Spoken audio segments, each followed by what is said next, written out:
L'Union européenne s'est engagée dans une transition énergétique, avec pour objectif officiel de réduire les émissions de gaz à effet de serre qu'elle juge néfastes d'au moins 55% d'ici 2030. L'une des pierres angulaires de cette stratégie repose sur l'expansion des énergies renouvelables, telles que l'éolien et le solaire, afin de remplacer les énergies fossiles déclarées polluantes. Cependant, derrière ces objectifs apparemment vertueux se cachent des réalités techniques, économiques, écologiques et de corruption qui posent de nombreuses questions sur l'innocuité, la nécessité et le fondement scientifique de cette transition écologique promue.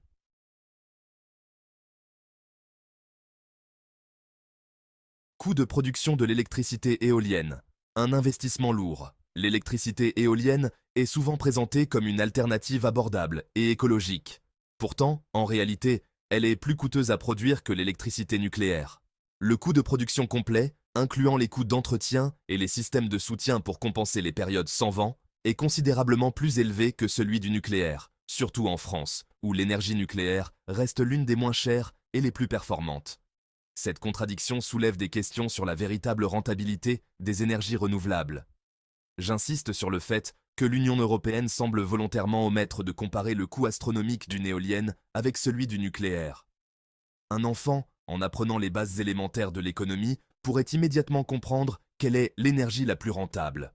Alors, pourquoi des fonctionnaires bien payés, qui sont censés être des experts, ne le font-ils pas? C'est une question qui mérite d'être posée. Les coûts d'investissement et de maintenance pour une éolienne, sans oublier les subventions massives nécessaires pour rendre cette énergie compétitive, sont tellement élevés qu'ils en deviennent difficilement justifiables, surtout face à une énergie nucléaire stable, peu émettrice de CO2, et bien moins chère à produire.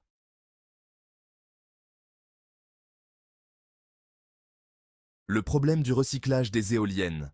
Les éoliennes, présentées comme vertes, posent un problème écologique majeur à la fin de leur cycle de vie.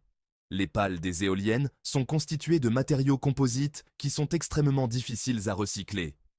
Actuellement, il n'existe pas de solution viable à grande échelle pour leur recyclage, ce qui pourrait mener à un désastre écologique dans les décennies à venir et qui a déjà commencé.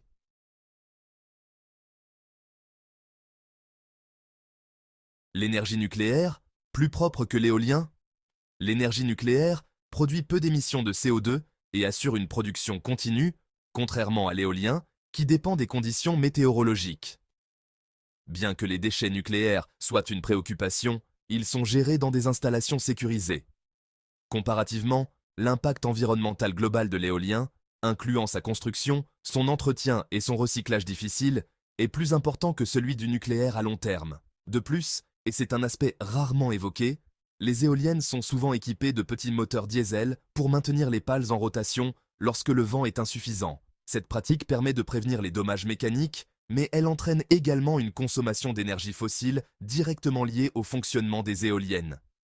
Cette vérité est en général passée sous silence dans les discours officiels de l'UE, alors même qu'elle contredit l'idée que l'éolien serait une source d'énergie propre. Il est pertinent de souligner que les éoliennes, en réalité, contribuent à la production de CO2 de manière plus importante que ce que l'Union européenne laisse entendre. En effet, contrairement à l'idée répandue que l'éolien est totalement vert, la production, l'installation et l'entretien des éoliennes nécessitent de grandes quantités de ressources, notamment des matériaux comme le béton, l'acier et les terres rares, dont la fabrication et l'extraction sont très énergivores et dont la Chine a le monopole.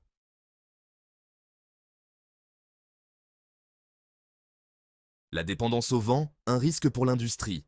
Les éoliennes ne produisent de l'électricité que lorsque le vent souffle. Ce fait peut sembler évident, mais il soulève des préoccupations majeures pour la stabilité énergétique des pays industrialisés. En l'absence de vent, il devient nécessaire de recourir à des systèmes de secours, souvent basés sur des énergies fossiles ou à des technologies de stockage d'énergie encore coûteuses et inefficaces.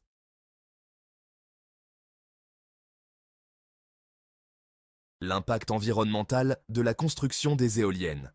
La construction d'une éolienne nécessite d'énormes quantités de béton armé, qui dévaste et pollue les champs. Ce matériau a une forte émission de CO2, et l'impact de sa production n'est jamais pris en compte dans les bilans écologiques de l'énergie éolienne. Une éolienne moyenne nécessite 1000 tonnes de béton, ce qui va à l'encontre de l'argument d'une énergie totalement verte.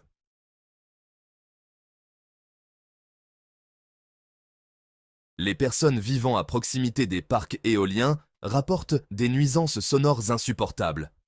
Ce bruit constant perturbe la qualité de vie, particulièrement dans les zones rurales.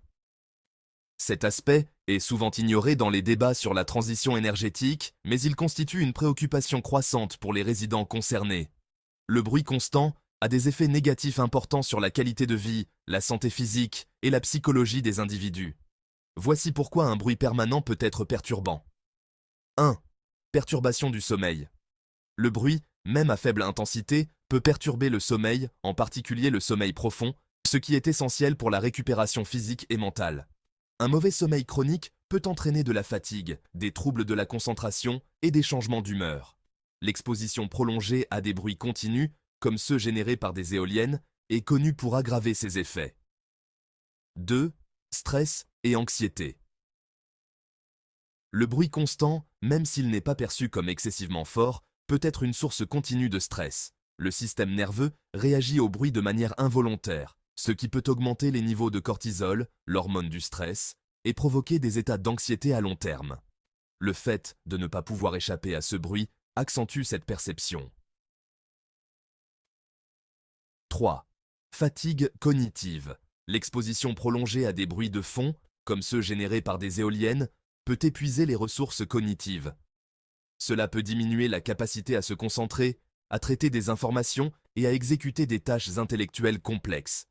Dans des environnements constamment bruyants, les performances cognitives déclinent. 4. Effets cardiovasculaires. Des études ont montré que le bruit chronique est associé à des risques accrus de maladies cardiovasculaires, comme l'hypertension et les maladies coronariennes. Le stress permanent provoqué par l'exposition au bruit peut entraîner une augmentation de la tension artérielle, ce qui constitue un facteur de risque pour ces maladies. 5. Effets sur la santé mentale. L'exposition constante au bruit, en particulier en l'absence de contrôle sur la source du bruit, comme avec des éoliennes proches des habitations, peut entraîner des effets psychologiques négatifs, notamment de l'irritabilité, des sautes d'humeur, de la dépression, voire un sentiment d'impuissance. 6. Perturbation des communications. Le bruit continu peut rendre difficiles les conversations et la communication en général, ce qui peut entraîner de la frustration et un sentiment d'isolement social, surtout dans les environnements domestiques. Ne pas pouvoir interagir de manière fluide avec les autres en raison d'un bruit constant peut affecter les relations personnelles. En résumé, le bruit constant affecte à la fois la santé physique et mentale en raison de sa capacité à perturber le sommeil, d'induire du stress chronique et d'avoir des effets néfastes sur le système cardiovasculaire et la cognition. Il n'est pas étonnant que la qualité de vie se détériore pour les personnes exposées à des niveaux continus de bruit environnemental.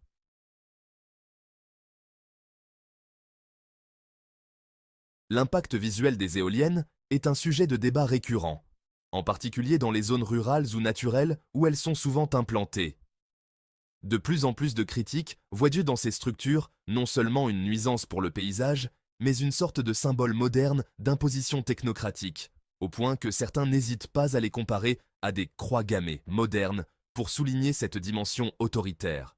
Cette analogie est utilisée pour illustrer l'idée que les éoliennes, comme les symboles passés de domination, sont perçus comme des outils imposés à la population sans son consentement, défigurant les paysages et dénaturant des zones autrefois préservées.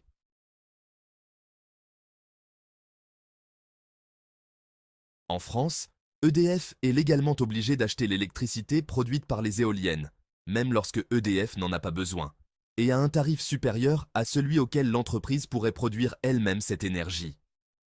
Cette situation, subventionnée par l'État, c'est-à-dire avec les impôts des Français, fausse le marché et pose des questions sur la véritable motivation derrière la promotion des énergies renouvelables.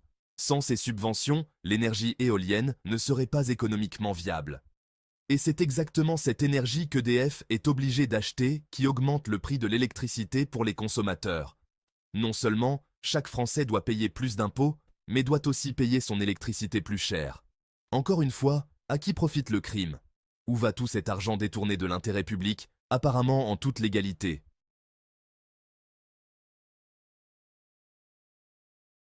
Cette politique de subvention massive de l'éolien soulève une question cruciale. À qui profite vraiment cette transition? La France, en subventionnant l'achat d'une énergie plus chère que celle qu'elle pourrait produire elle-même, voit ses prix d'électricité augmenter. Cela met en difficulté de nombreuses entreprises françaises qui peinent à rester compétitives sur le marché international. Par exemple, la hausse du prix de l'électricité a contribué à une augmentation de 35% des faillites de commerce à Bordeaux en septembre. D'autres industries ont pris la décision de délocaliser. En d'autres termes, plus nous construisons des éoliennes, plus nous devrons payer des impôts et plus cher devrons nous payer notre électricité. À qui remplissons-nous les poches? Ces hausses de prix ne sont-elles pas un choix stratégique, un choix volontaire pour désindustrialiser le pays? Une énergie chère affaiblit l'économie locale, encourage les délocalisations et pourrait bien être le résultat d'un lobbying efficace qui priorise les intérêts de certains intérêts privés étrangers au détriment de l'intérêt général. Je me pose donc la question, à qui profite le crime? Je viens de démontrer à travers 9 points concrets que les éoliennes ne sont en aucun cas écologiques. Elles représentent, en réalité, un détournement massif de l'argent public au profit de lobbies de l'Union européenne représentant des intérêts privés. Qu'en pensez-vous? Étiez-vous conscient que l'énergie produite par les éoliennes émet plus de dioxyde de carbone sur l'ensemble de leur cycle de vie que l'énergie nucléaire? Saviez-vous que les éoliennes causent la mort de milliers d'oiseaux chaque année? Étiez-vous informé que lorsqu'il n'y a pas de vent, certaines éoliennes utilisent des moteurs diesel pour continuer à tourner? Et enfin, saviez-vous que le prix élevé de l'électricité en France est en grande partie dû à ces éoliennes subventionnées, faisant de notre pays l'un des plus chers au monde en termes de coûts énergétiques? N'hésitez pas à laisser vos commentaires, je serai ravi de répondre à vos questions et de discuter plus en détail de ces sujets. Si vous avez apprécié cette vidéo, pensez à la partager autour de vous pour sensibiliser davantage de personnes à ce sujet important. N'oubliez pas d'appuyer sur le bouton « J'aime » si vous êtes d'accord avec ce que j'ai exposé.